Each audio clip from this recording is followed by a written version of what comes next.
Il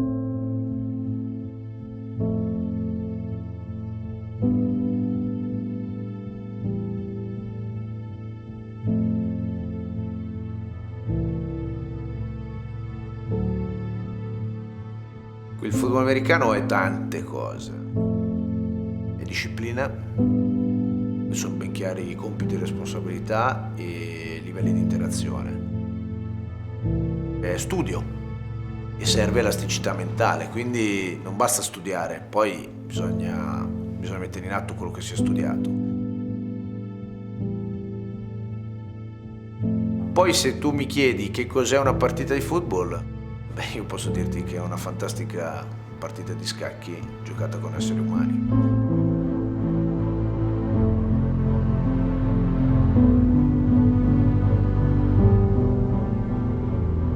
Io ero un insicuro, pur essendo molto grosso, perché sfioravo il 1,90 m, sfioravo i 90 kg, eppure vivevo timorosamente la mia vita nei confronti del prossimo. Buona la D, buona la D! Il football americano mi ha dato consapevolezza delle mie possibilità, ha allenato la mia forza sicuramente, ma mi ha insegnato ad usarla bene.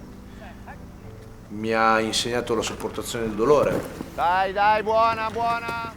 e ha fatto di me quello che sono oggi. Va bene, confusione, eh? Il tuo uomo stava andando via e quello dietro ti stava rimontando, va bene che l'hai recuperato dopo. Per me allenare è una sfida che mi appaga tutte le volte quando mi accorgo che si crea un rapporto con i miei atleti che va oltre il mero ambito sportivo, perché vuol dire che effettivamente ho creato un rapporto umano al di là del rapporto sportivo. Allora, ricordatevi che siamo due squadre, una in attacco e una in difesa, ma siamo sempre in campo per vincere insieme la stessa partita. La difesa è quella che deve dare i palloni all'attacco, l'attacco è quello che deve farli fruttare. Concentrati nei nostri ruoli, ok? Questo è quello che dobbiamo fare. Finché facciamo così andiamo bene e vinciamo. Tutto chiaro? Sì, coach! Io non ho mai avuto a che fare con i psicologi, anzi ti dirò, ero partito anche un po' diffidente perché, lo ammetto, sono un empirico, nel senso ho sempre ritenuto che il vissuto potesse vincere su altro. Allora, la comunicazione era veramente eccellente, sei stato sul gesto e sei stato molto incisivo.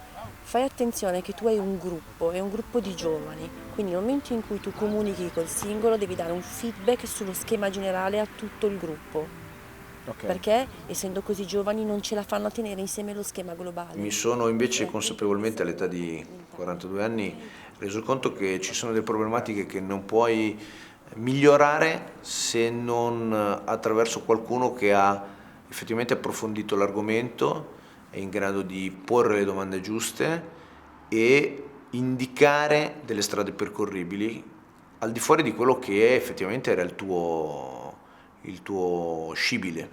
Se tu li metti tutti in cerchio, tu li vedi tutti davanti a te, non ce n'è uno davanti e uno dietro, sono tutti importanti, ok? Assolutamente. E allora se tu stai dando un'indicazione tecnica alla difesa, guardi la difesa e poi ti sposti verso il resto, ok? Assolutamente, grazie. Dai, esplosivi, Ryan e me. Ready? Down. Set. Hut.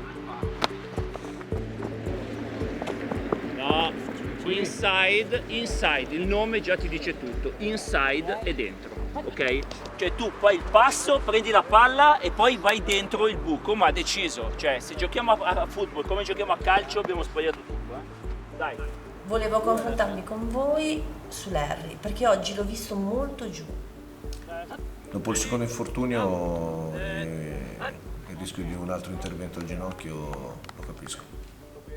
Io lo vedo quasi tutti i giorni in palestra e lui si sta impegnando parecchio. Formalmente lui sta seguendo il suo percorso riabilitativo in una maniera corretta e si sta impegnando, sta lavorando bene, però questo non vuol dire che lui sia psicologicamente preparato ad affrontare tutto quello che lo aspetta. Allora, io direi di lavorare sia dal punto di vista riabilitativo che psicologico insieme, valorizzando ogni piccolo miglioramento e dall'altra parte con la squadra di preparare il gruppo ad accogliere Larry nel momento in cui si sentirà meglio. Solo così possiamo farlo uscire da un momento di crisi. Perfetto. Benissimo. Già cammino dritto. Già stai migliorando. Eh sì, curati, ricordati che mi servi in forma. Questa squadra ha molto bisogno di te.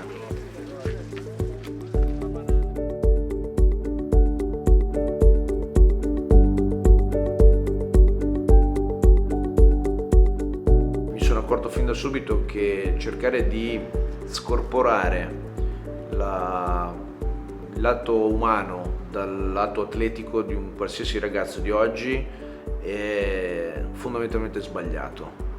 Non posso sperare o pensare che nelle 2-3 ore in cui il ragazzo si presenta al mio campo io lo debba interpretare solo dal punto di vista atletico. I ragazzi si presentano al campo con i problemi della giornata passata e con i pensieri della giornata futura. Non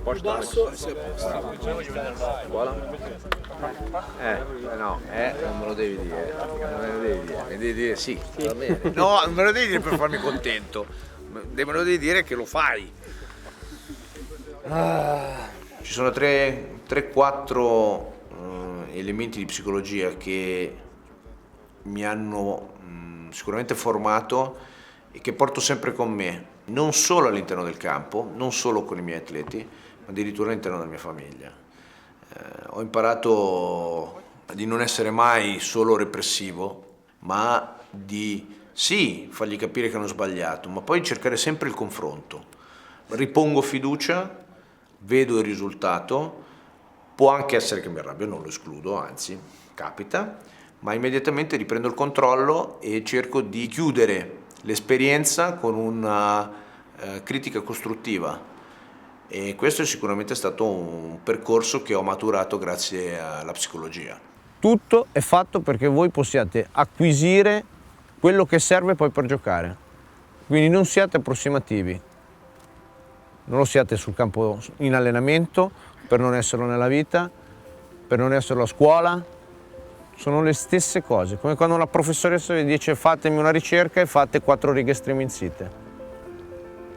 Non c'è il 6 su un campo da football. Il 6 mediamente vuol dire che vi tollano e vi danno un sacco di botte e rischiate anche di farvi male. Partiamo dall'eccellenza e andiamo in su. Chiaro? Un'altra cosa importantissima su cui sto lavorando invece, perché non è tanto della mia indole, è le dinamiche di gruppo, o meglio, ho sempre creduto nel gruppo. Per me il gruppo è fondamentale. Prima era il gruppo squadra, poi diventa il gruppo di allenatori e l'insieme di giocatori. Però mi è stato insegnato a leggere quanto il gruppo sia importante e quanto possa dare, quando funziona bene, quando è sinergico. Perché ricordo perfettamente che un mio allenatore riuscì a spaccare una squadra in 2 proferendo forse 5 parole e non ottenne più risultati da quella squadra. E se hai una tale forza come allenatore, distruttiva, forse serve che qualcuno ti insegni a usare positivamente questa forza che hai. Mi ha telefonato adesso un allenatore della giovanile. Ha un problema con un under 17. Ranimer, venite qua. Se ho capito bene, c'è tensione all'interno del gruppo. Allora possiamo cercare di capire insieme se la tensione è interna alla squadra o è qualcosa che arriva da fuori. In base a questo poi decideremo come intervenire. Ok?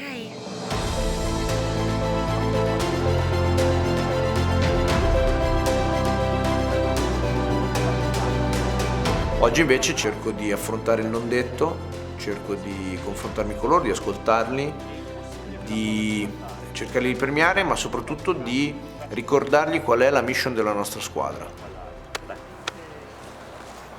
La missione è veramente concentrarli sull'obiettivo, è stimolarli per dare il massimo, ma dall'altra parte anche insegnargli che le sconfitte ci stanno, sono parte della vita e di come migliorarsi per come trasformare una sconfitta comunque in una vittoria.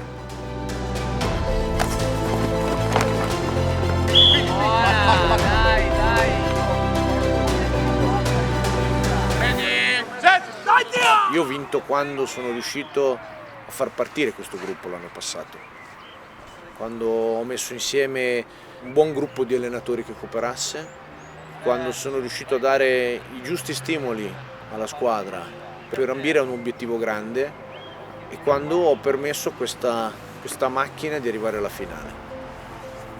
Poi sì, abbiamo vinto la finale, ma come dice un motto, le coppe si vincono in allenamento, alle partite si va solo per ritirarle.